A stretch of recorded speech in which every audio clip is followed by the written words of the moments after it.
নমস্কাৰ মই সুকন্যা ৰাজগুৰু থিয়েটাৰ ৰুদ্ৰাক্ষ পৰিয়ালৰ বাবে খুব এটা ভাল লগা খবৰ যে আমি গোটেই পৰিয়ালটো আপোনালোকৰ বাবে নামনি অসমৰ পৰা এতিয়া মধ্য অসম হৈ উজনিলৈ বুলি আগবাঢ়িছো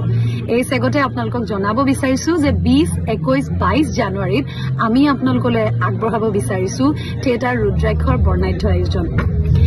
বিষ্ণুজ্যোতি কলাকৃষ্টি কেন্দ্ৰৰ সহযোগত ডায়েট খেলপথাৰ তিতাবৰত আমি এই তিনিটা দিনত আপোনালোকক লগ পাম বুলি আশা ৰাখিলো তিনিটা দিনতে আমি তিনিখন খুব সুন্দৰ নাটক আপোনালোকৰ বাবে নিবেদন কৰিম ক্ৰমে প্ৰশান্ত মেনাদেৱৰ ৰণাংগনৰ ৰূপহী যি ইতিমধ্যে আপোনালোকৰ মাজত যথেষ্ট চৰ্চিত আৰু জনপ্ৰিয় হৈছে দ্বিতীয় নিশা আমি আপোনালোকলৈ নিবেদন কৰিম অভিজিত ভট্টদেৱৰ মাথু দুদিনৰ প্ৰেয়সী আৰু তৃতীয় নিশা আমি আপোনালোকলৈ নিবেদন কৰিম বাৰিষাৰে ৰদালি তিনিখন নাটকতে আপোনালোকৰ সহায় সহযোগিতা আমি আশা কৰিলো নামনি অসমত পোৱা মৰমৰ দৰে আপোনালোকৰ পৰা ঠিক একে সহাৰি আৰু মৰম পাম বুলি আশা ৰাখি ধন্যবাদ নমস্কাৰ মই যোগেশ কাশ্যপ এটি সুন্দৰ বতৰা আপোনালোকৰ মাজলৈ লৈ আহিছো অহা 20, 21 আৰু 22 জানুৱাৰী তাৰিখে আমি থিয়েটাৰ ৰুদ্ৰাক্ষ আপোনালোকৰ মাজলৈ আহি আছো বিষ্ণুজ্যোতি কলাকৃষ্টি কেন্দ্ৰৰ সাহায্যাৰ্থে তিতাবৰৰ ডায়েট খেলপথাৰলৈ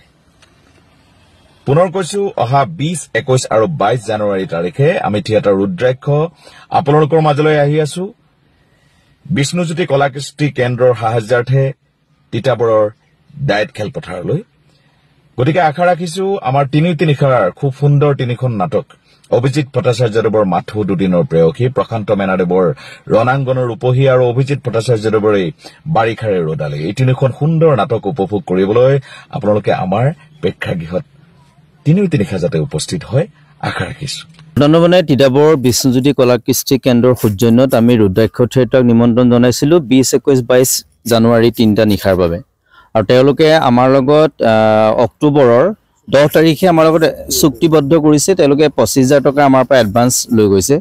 আৰু সেই অনুপাতে আমি আমাৰ যিখিনি যাৱতীয় কামকাজ টিকেটখিনি প্ৰিন্ট কৰা টিকেট বিক্ৰী কৰা গোটেই সকলো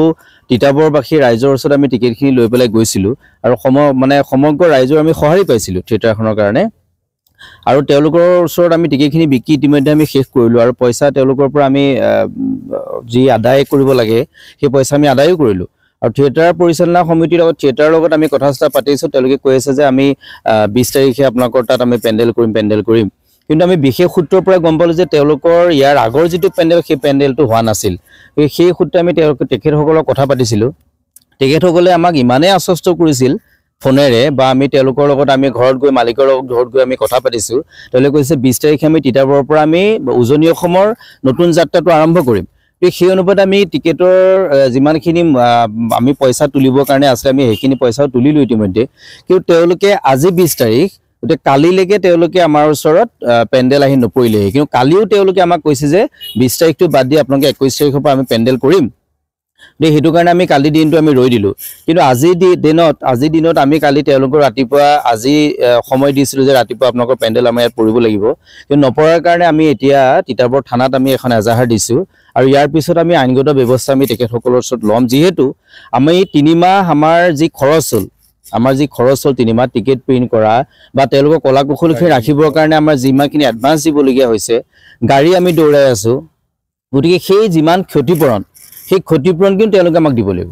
যদি তেওঁলোকে ক্ষতিপূৰণ দিব নোৱাৰে আৰু আমি তেখেতসকলক এডভান্স দিছিলো সেই এডভান্সৰ পইচা আমাক ঘূৰাই দিব লাগিব আৰু আমাৰ ক্ষতিপূৰণ দিব লাগিব আমাৰ এডভান্স কিমান আছিল আমাৰ টোটেল পইচা আমি তেওঁলোকক এটা হিচাপ দিছো যে 1 লাখ এডভান্স আছিল 25,000 টকা গতিকে এতিয়া আমাৰ গোটেই খৰচ বহন সব মিলা আমাৰ সব ভাউচাৰ আছে গোটেই ভাউচাৰ আমি ৰেডি কৰি থৈছো গতিকে 1,30,000 টকা তেওঁলোকে আমাক দিব লাগিব তাৰ পিছত আমাৰ তেওঁলোকৰ কোনো কথা নাই কিন্তু যেতিয়ালৈকে আমাক 1,30,000 টকা তেওঁলোকে আমাক প্ৰদান নকৰে তেতিয়ালৈকে কিন্তু আমি ক্ষান্ত নাথাকিম আমি আইনগতভাৱে ব্যৱস্থা লম আৰু এটা কথা যে তিতাবৰবাসী ৰাইজৰ ওচৰত আমি দুখিত কিন্তু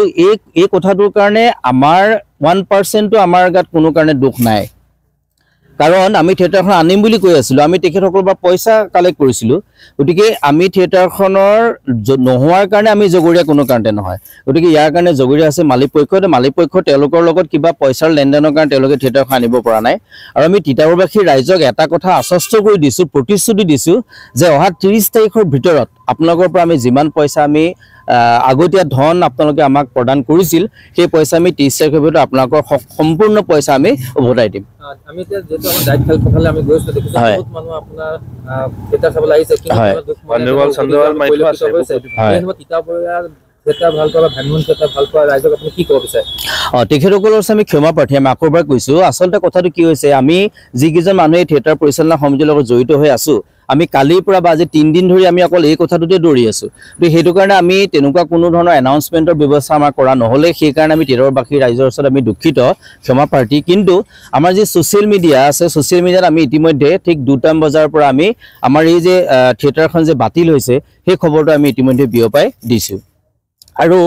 আমি আমাৰ যে থিয়েটাৰ প্ৰাংগণ আছিল ডাইট খেলপথাৰত আমি তাত আমাৰ কমিটি লৰা আছে তো তেওঁলোকে আমি কৈ থৈ আহিছো যে তোমালোকে কোনবা মানুহ আহিলে কথাটো বুজাই দিবা গতিকে সেই কথাটো আমি তেওঁলোকক দি পেলাই আমি এতিয়া বৰ্তমান তিতাবৰ থানাত উপস্থিত আছো গতিকে আমি এতিয়া আইনী ব্যৱস্থা ল'ম আৰু আকৌবাৰ বাৰে বাৰে কৈছো এটা কথা যে ৰুদ্ৰাক্ষ থিয়েটাৰৰ প্ৰত্যেকজন বিষয়ববীয়াই মালিক পক্ষই হওক বা প্ৰতিনিধিয়ে হওক বা ব্যৱস্থাপনাৰ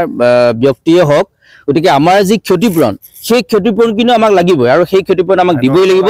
নহলে কিন্তু আমি মানে ক্ষান্ত নাথাকিম কোনো কাৰণতে আমি বেলেগ ব্যৱস্থা ল'ম হয়তো তেওঁলোকৰ ওপৰত আমি হয়তো বেলেগ ব্যৱস্থা ল'ম গতিকে ইয়াকে ক'লো আকৌ এবাৰ শেষবাৰৰ কাৰণে কৈছো তিতাবৰবাসী ৰাইজৰ ওচৰত আমাৰ বিষ্ণুজ্যোতি কলা কৃষ্টি কেন্দ্ৰৰ সমূহ সদস্যই আপোনালোকৰ ওচৰত আমি ক্ষমা ভিক্ষা বিচাৰিছো